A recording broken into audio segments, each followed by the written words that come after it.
So yun guys, welcome back dito sa channel natin.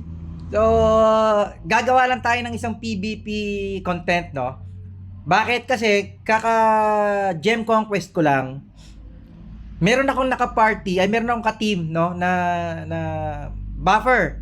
Ang IG niya ay Siopaw 701 yung level. So shoutout sa kanya, no, dun sa buffer na Siopaw. Gusto ko sanang ipakita sa inyo, sana magkaroon ako ulit ng teammate or maging teammate ko uli siya. Para makita nyo yung sinasabi kung gaano katindi yung mga buffer ngayon sa 5v5 Gem Conquest. As in, nandun lang kami sa mid, hindi kami halos umaalis. Although kumukuha pa rin naman kami ng green buff, no, for HP buff. Kasi hindi naman lahat kayang isuffice yung Hindi niya kayang isuffice lahat nung binding heal niya, no. So medyo mababa yung binding heal niya siguro. Pero grabe yung effective ng ng tawag rito, ng energy health sa 5v5 Gem Conquest. Kaya sinasabi ko sa iyo. So sana meron akong makalaro na buffer ulit, no. So para lang makita nyo, para ma-support ko yung video natin regarding dun sa paano mag-create ng buffer na solid. So anyway, tara, isang PvP mode tayo na content, no. Watch and learn kayo. So sana makatulong to sa lahat ng, hindi lang to para sa new player, sa mga old player, kung paano diskarte sa load ng Gem Conquest, lalo na kapag meron kayong makakakamping buffer, no, na energy health. So bago natin simulan to, tara shoutout natin yung mga nag-comment sa latest video natin. So ito at kay Jelal 953, family first boss. O bossing, basta weekend, family day tayo, sana kayo rin, no, sana kayong lahat. Ito kay Zain Makonen, solid tips ko, si baka talaga, TY bossing sa comment. Kay Manuel Fernando 89, walang kupas boss. Salamat bossing sa comment. Ito, Tuan Lee. Welcome to the 40. Welcome. Sorry. Welcome to the club 40 pala boss.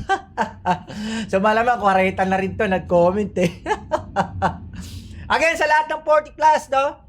Sa lahat ng mga tito dyan, mga otits ka, na Tito Gaming, mga 40 plus, shoutout sa inyo lahat. Pilipinas, no, buong Pilipinas, pati abroad, lalo sa mga ka-gaming natin dyan, no, na OFW, shoutout sa inyong lahat. Tara, gaming lang tayo hanggat kaya natin. Ito kay Bossing McFury, sabi niya, ang haba ng comment niya eh. Ko na lang, sabi niya naabutan niya rin daw yung MU 2003. Gawa nga ng, high school pa daw siya, no. So, ibig sabihin, mas matanda tayo sa kanya. Malamang nasa mga 30 plus lang to si Bossing at McFury. Naalala niya nga yung yung parang pinambibili niya raw is 5 to 10 pesos, no? Siguro, ang card kasi natin sa MU, may 300 1 month. Hindi ko lang alam kung may 200 na 2 weeks eh. Alam ko, may 100 1 week. Tapos may 50 nga in 3 days. No? So, shoutout kay Bossing McFury, no? Na nakapag-MU rin pala nung 2003. Grabe guys, yung MU nung 2003, 2004, ang bentahan ng Bless noon is 10 pesos, no? Per piece. Mas mahal kasi Bless sa Soul eh. Tapos guys, lumabas yung excellent brass set na may reflect, no? Grabe, parang may bumibili na, naalala ko may bumibili na lawyer siya eh. Parang kotse ang kotse ang halaga. Lalo na lumabas yung Hayon set, no? Anyway, na throwback lang natin. Eto kay at Bossing at Lance, awit 3M bentahan sa amin ng Garuda. Oo nga, Bossing Lance, no? Gaya ng nasabi ko sa nakaraang video natin, mahal talaga Garuda pag wala pa kayong God trial. Pero pag meron na, magmumura yan. Eto kaya at Bossing Alter Enriquez, isa pa to. Welcome, same pala tayo boss, 41 daw siya. So shoutout niya kay Bossing Alter Enriquez. Inabot niya rin daw yung MU 2003, pati daw yung pagdudup. Uso kasi yung dupe dati, maluloko yung mga dati. So lahat naman ng game halos nagkakaroon ng cheat, Hindi natin maiwasan. Anyway, shoutout niya kay Bossing Alter Enriquez. Welcome to the 40 Club. Ito, at user DQ8. Ang haba ng ito eh. Lods, bala ko gumawa ulit ng account sa new server. F2P friendly po ba MU? Gaya ng reply ko sa Bossing, solid na F2P. F2P friendly guys, napakarami naglalaro hanggang ngayon, no? Puro F2P, malalakas na. Yung mga F2P sa server namin, malalakas na. Tapos ito at kay JR Amasio 1968. Boss, review mo MU Immortal EU server. Willing pahiram account ko for content. Top 1 cross na Wizard. Shoutout sa kanya. Sa lahat ng player ng MU Immortal EU server. shoutout sa inyo lahat. Hindi niya din-drop yung IGN niya, pero siya daw yung top 1 na wizard sa cross server. So, malamang mahalimaw ang karakter neto ni Bossing JR, no? Kaso lang nga, boss, gaya ng reply ko sa'yo, hindi kasi dito ma-download. Ang dami na sa akin guys nagme-message, no? Ng mga taga-MU Mortal na gusto nga nilang ma-content natin yung account nila. Ang problema kasi guys, hindi ko ma-download yung MU Mortal sa Pilipinas. Ayun, ang sabi naman ni Bossing JR, mag-change country lang daw ako sa Play Store. Ayun, sabi niya, at Zegabel, change country lang boss sa Play Store, pwede na. Dito din sa bansa ko, bawal eh. Madami ka pwede content sa Immortal, lalo sa mga otits na OFW. Susubukan ko, bossing, no? At JR Ramasyo. Bossing, itatry ko yung tip mo. Mag-change ako ng Play Store. Ngayon, kapag na-download ko siya, susubukan kong gumawa ng character ng account dyan sa new server. I-broadcast ko. I mean, gagawa ko ng content para makita nyo. No? Para sa lahat ng mga Actually, kasi ang dami sa akin nag-message, no? Na-content nga yung mga MU Immortal account nila.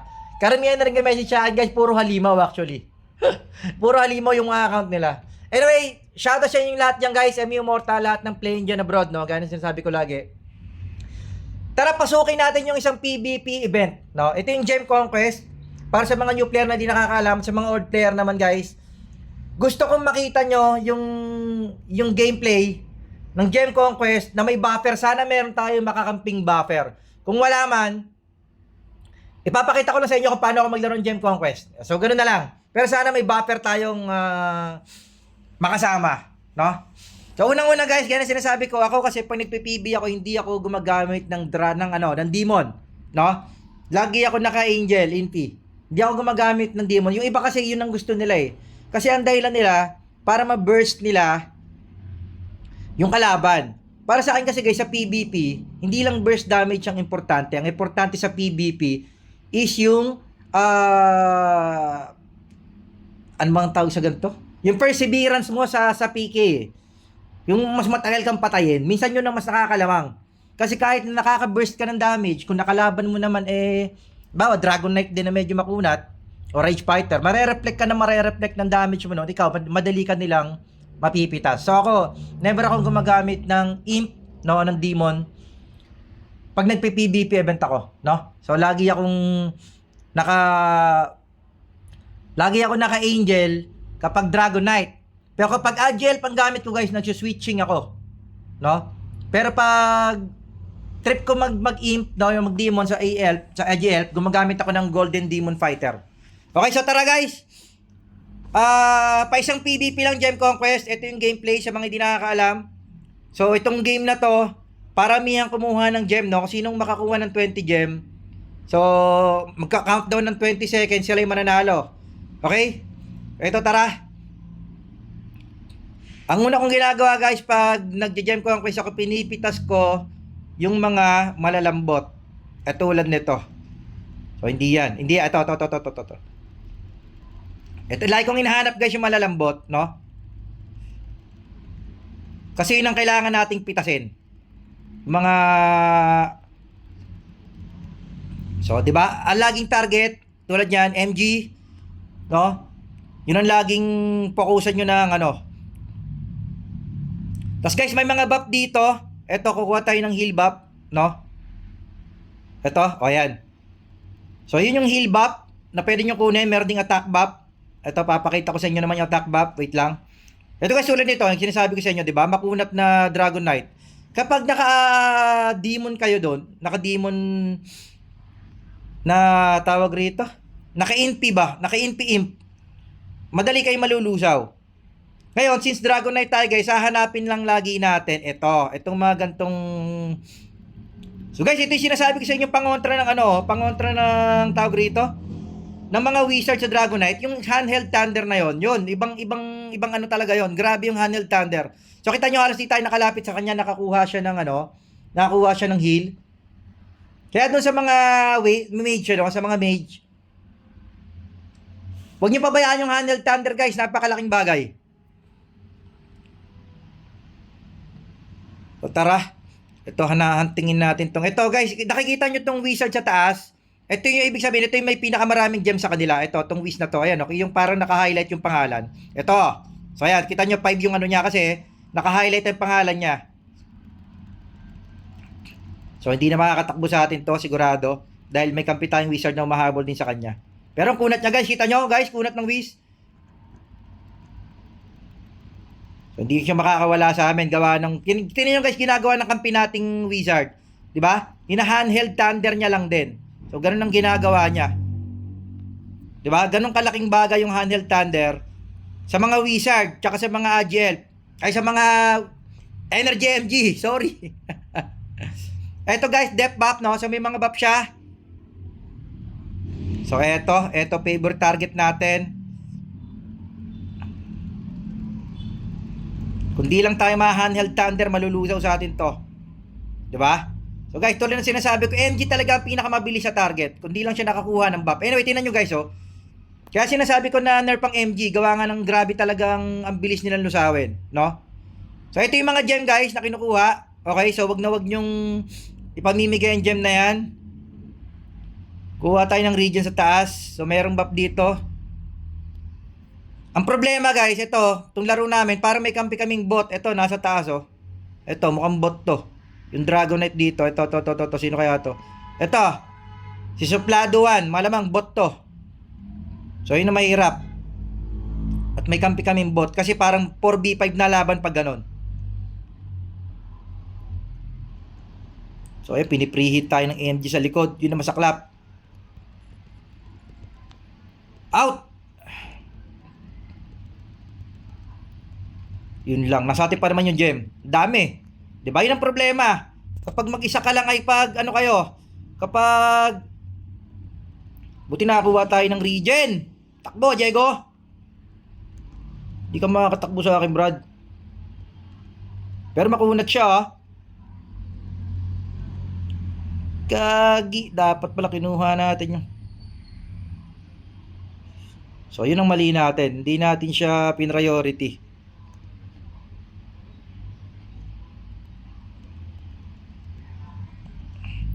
So, dead siyan. Nice. Ito pa isa. Kuha lang. Kuha ng gem sana. Takbo. Yan ang lugi natin guys, oh. Konti kasi namin. Ito kami nalugi. Di pa tayo umabot sa region. AFK nga yung Dragonite na isa, no? Yun ang mahirap guys, no? Pag may kampi kayong bot sa 5v5, GG talaga, madalas. Kasi magiging 4v5 ang laban, eh. Anyway, may pag-asa pa, 18 pa lang sila. So tara, kailangan lang natin patayin tong MG.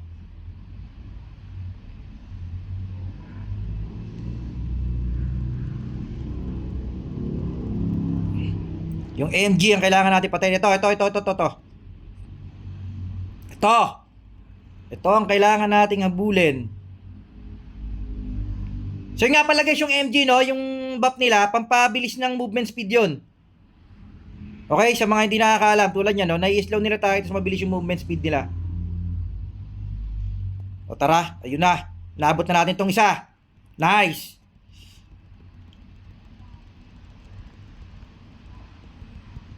So, ang mahirap niyan, na-corner tayo. Pero guys, lamang na kami sa. So, kahit mapatay nila tayo guys, lamang na kami sa gem. So, panalo na to, tingin ko. Lamang guys, tatlo silang bumabanat sa akin, di nila tayo matangke, oh. Yee! Panalo! Di ba? So yun lang ano guys, ganun yung PvP game ng Gem Conquest, no? Kailangan yung habulin yung may pinakamaraming gem. Makikita nyo yung pangalan niya sa upper left. Yung iba kasi guys, ang ginagawa nila sa Gem Conquest, ano lang sila ng ano eh. Ano yun? PK lang sila ng PK. Hindi ganun ang paglalaro ng Gem Conquest guys. Ang priority nyo rito is kung sino yung may hawak ng gem, kailangan nyo yung patayin. Or kung kayo yung may hawak ng gem, kailangan yung itakbo. Okay? So hindi natin nagawa yung hinahabol nating ano, no? Actually, ang pinaka ano ko dito sa content, sana makakampi natin uli yung buffer, eh. Yung EE. Kaso hindi natin siya naging kakampi. So, yun ang, at least, napakita ko sa inyo guys yung gameplay ng Gem Conquest, no? PK mode tayo sa content natin na to. Sana makatulong to sa mga magiging bagong player. At doon naman sa mga old player guys, no? Kapag naglalaro kayo ng Gem Conquest, wag kayong PK ng PK. Meron dalawang importante sa game na to, no? Yun nga, yung pag-ipon nyo ng gem, kung sino yung may player na ba, kalaban nyo yun, or kayong may hawak, kailangan nyo kunin yung gem, or kailangan nyo itago yung gem kung kayo may hawak. Pangalawa, merong surging area na lumalabas, parang 3 times dun sa map, or 4 times. Kailangan nyo abangan yun, i-protect nyo na yung place na yun, kasi dun lalabas yung mahigit 5 to 15 gem shot, minsan lumalabas doon, depende kung anong oras siya lalabas. So parang sa umpisa yata 5 lang or 8 ganon. Hanggang sa tumagal yung laban, nagiging 10 plus na. Okay? So, yun lang guys, no? Itatry natin i-download yung MU Immortal sa mga nagre-request. So, sana ma-download ko. Gagawa ko ng account sa MU Immortal. Itatry ko yung tip ni Bossing at JR, no? Sana sa mga nakanood nitong content natin, makatulong to sa mga new player at saka sa mga old player kung paano diskarte, tamang diskarte sa paglalaro ng Gem Conquest. Okay? So, importante kasi makuha nyo talaga yung 20 gems at pag nakuha nyo na siya, kailangan nyo siyang i-seal. Okay? It's either guguluhin nyo yung kalaban nyo. Halimbawa, wala kayong hawak na gem. Katulad ng ginawa ko. Wala akong hawak na gem, hinahabol ko yung may gem sa kanila. Pag napatay ko yun, at 20 plus na rin yung gem namin, gaya na nangyari, lamang na kami nun. So, importante na lang, guguluhin mo sila, mapopokus yung attention nila sa'yo, kakakill sa'yo, which is natagalan sila bago nila ako mapatay. Okay? So, yun lang guys, ay Gabel to. Dragon Knight S527 na gel. Tips lang to para sa Gem Conquest event. PK mode tayo, isang content lang, no? Para maiba lang yung content natin.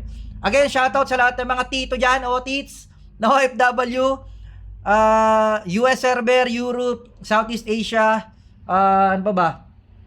EMEA, no? EMEA country, yan yung mga, tawag dito. Europe, Middle East, Australia. Ayan, baka mayroong mga playing dyan sa Australia. Kung anong bansa man kayo. At sa lahat ng player sa buong Pilipinas, Luzon, Visayas, Mindanao, shoutout sa inyong lahat. Enjoy gaming tayo. Enjoy gaming, enjoy PK, no? So, tuloy lang. Hanggang sa hindi na natin kaya maglaro. Yun lang. Out tayo guys para sa content to. Out, out, out.